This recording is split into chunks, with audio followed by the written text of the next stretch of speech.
అబ్బబ్బబ్బబ్బా ఏం వానలోల్లా ఒక్క తీరుగా వడబెట్టినాయి. రెండు తెలుగు రాష్ట్రాలలో దంచి కొట్టినాయి. ఇక నిన్న పొద్దుకే యాళ్ళకైతే మస్తు పడ్డది వాన. ఈ నడుమ కొన్ని రోజులు గ్యాప్ ఇస్తే మళ్ళా పడతాయని వాతావరణ శాఖలు చెప్పినా నమ్మబుద్ధి కాలే గాని నిజంగానే దంచి కొడుతున్నాయి. ఇటు బంగాళాఖాతంలో అటు అరేబియా సముద్రంలో రెండు దిక్కుల తుఫాన్లు లేచినాయట.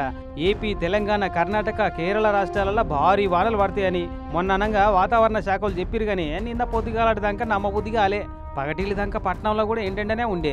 ఇక పొద్దుకయ్యాలకు అందుకుంది కదా అంటే అరుచుకుంది మంచిగానే. కరీంనగర్, వరంగల్, నిజామాబాద్, యాదాద్రి జిల్లాలను అయితే గట్టిగానే అరుచుకుంది. ఇక కరీంనగర్, జగిత్యాల జిల్లాలల్లో రోడ్లన్నీ నిండిపోయినాయి. డ్రైనేజీలు పొంగి వదిలినాయి. వాగులు వంకలని ఊపు మీద వారుతున్నాయి.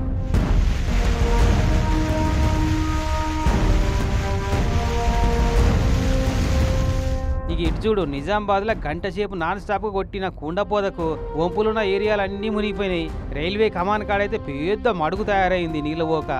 అలకేలే బస్సును దచ్చకపోదాం అనుకున్నట్టుండు డ్రైవర్ అన్న. నడిమిట్లకు రాగానే ఆగిపోయింది బస్సు.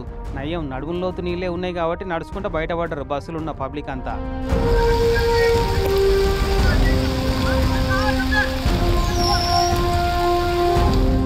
యాదాద్రి జిల్లాలో ఈయరమయ్యర ఈదరగాలి బయ్య బయ్య వాన.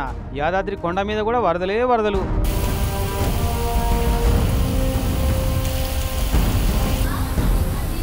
ఇటు హైదరాబాద్ పట్టణంలో దంచుడు దంచితే రోడ్లన్నీ చెరువులైనాయి. ఎప్పటి లెక్కనే వంపులో ఉన్న ఇళ్లకు నీళ్ళొచ్చి ఏరినాయి. బేగంపేటలనైతే బంకే మునిగిపోయింది.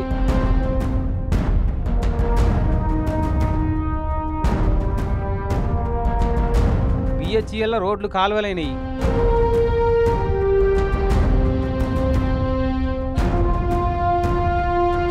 ఇక్కడికక్కడ ట్రాఫిక్ జామ్ అయింది. ఇక రాజేంద్ర నగర్లో ఇళ్లకే నీళ్ళు వచ్చినాయి. కృష్ణానగర్లో గల్లీలన్నీ జలపాతాలైనాయి. లంగర్ హౌస్ అంతా వరద నీళ్లతోనే ఆగమాగమైంది.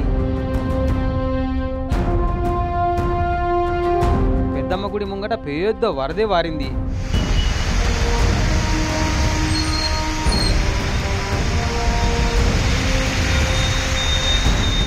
షేక్పేట, టౌలి చౌకి, యూసుఫ్ కూడా ఇట్లా పట్నం అంతా కుండ పూత పోసింది వాన. కానీ వారం 10 రోజులు సంది ఒకటే ఉడకపోతా అంటే ఉడకపోతా పోసే కదా. ఇక నిన్నటి ఆనలతోని ఆ ఉడకపోతా పోయినట్టే చల్ల పడ్డట్టే అనిపిస్తుంది. మరి ఇక ఇవాళ ఎట్లుంటుందో రేపటి ఎల్లుండి పరిస్థితి ఏందో చూడాలి.